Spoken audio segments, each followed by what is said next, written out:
Have you ever taken a trade from an order block, only to watch your stop loss get hit within a few candles? The truth is, the problem isn't the order block itself. It's what most traders do before entering it.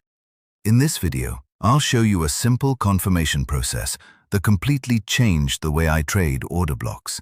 We'll compare a winning setup with a failed one that looked almost identical, so you can see exactly why one trade worked while the other failed. Make sure you watch until the end, because once you understand this concept, you'll never look at an order block the same way again. Before we mark anything on the chart, let's first understand what the market is doing. We can clearly see that price has been moving lower with strong bearish momentum, creating a series of lower highs and lower lows. But as traders, we don't make decisions based only on the direction of the move. We first read the market, understand where price is coming from, and then wait for important areas to reveal themselves. That's exactly what we'll identify next.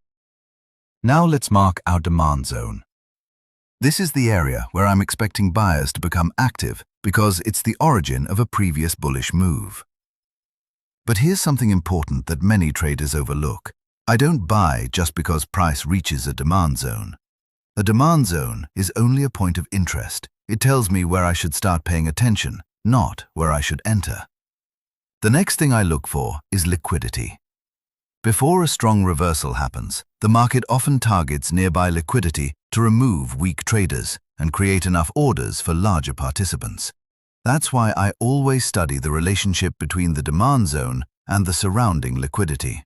Together, they help me understand where price is likely to react.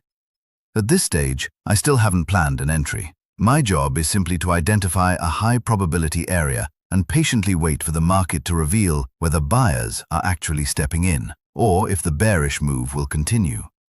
The confirmation comes later, and that's the part that makes this A+ entry model different from simply buying every demand zone.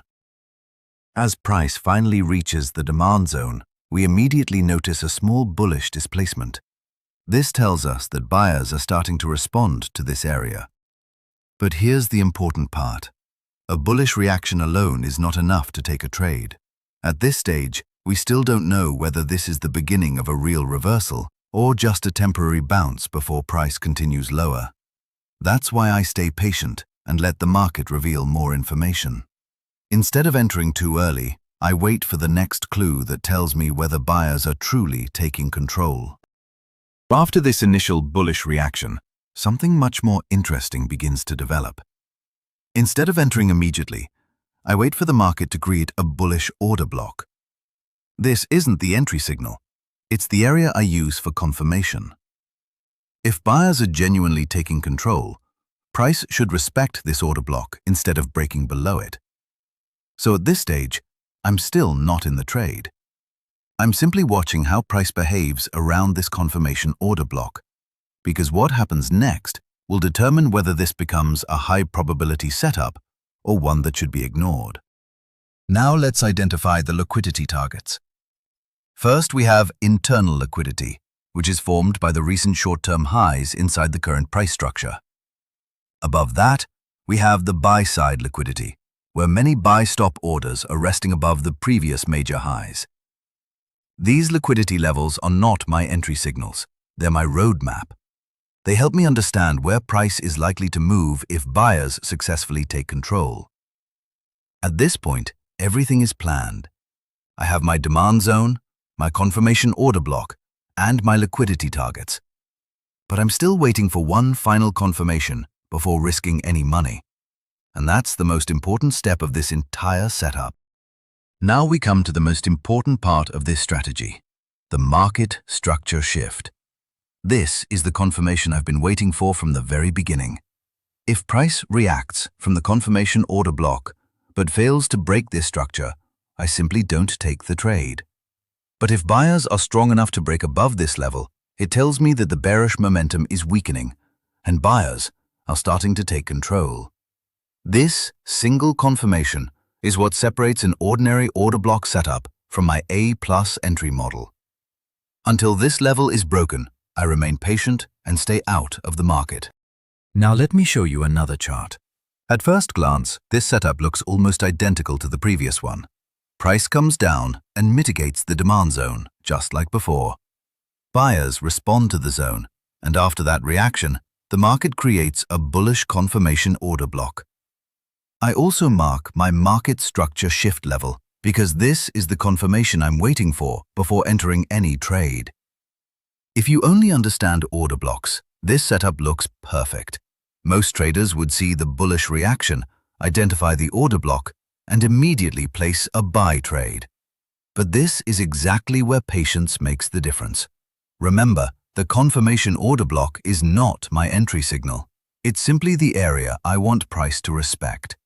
My actual entry only comes after buyers prove they have taken control by breaking the market structure shift. Now watch what happens carefully. Price comes back to the confirmation order block, but instead of respecting it, the market breaks below the order block before it ever breaks the market structure shift. That completely changes the story. Buyers have failed to defend the confirmation order block, and they never managed to prove their strength by breaking market structure. If I had entered on the first reaction from this order block, my stop loss would have been placed just below the confirmation order block. As soon as price broke below it, my stop loss would have been hit almost instantly. This is exactly why I never buy an order block without confirmation. My rule is simple. The confirmation order block must hold, and the market structure shift must break. If either one of those conditions fails, I simply don't take the trade.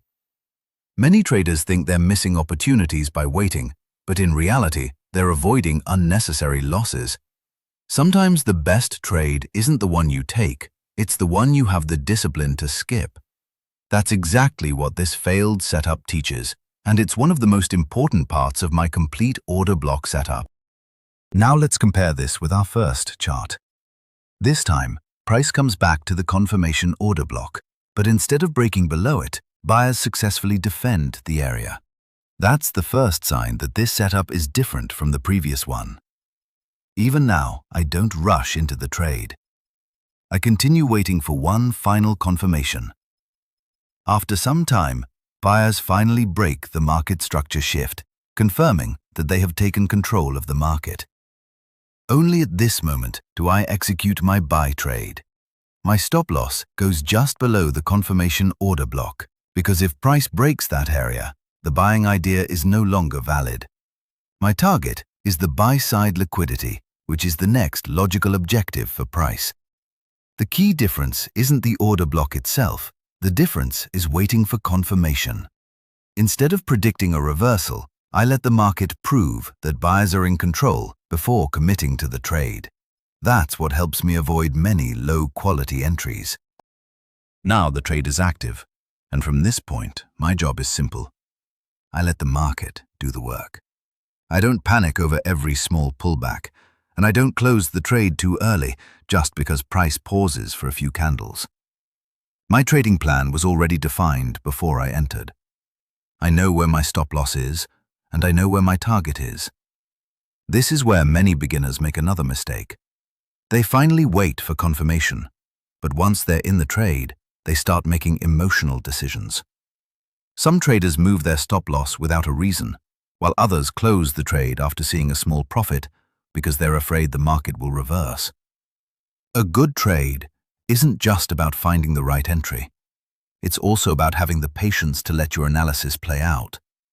If nothing has changed in the market structure, there's no reason to interfere with the trade.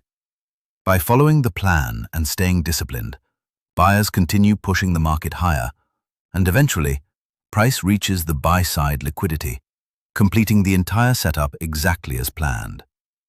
That's the power of waiting for confirmation first and trusting your trading plan afterward. So remember, an order block is not a signal to enter the trade. It's an area where you wait for confirmation. By comparing both examples, you can clearly see why waiting for the market structure shift helps filter out low-quality setups and keeps you out of unnecessary losses.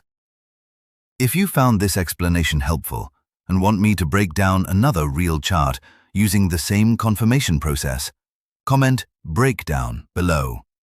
If you enjoyed the video, Don't forget to like, subscribe, and I'll see you in the next one.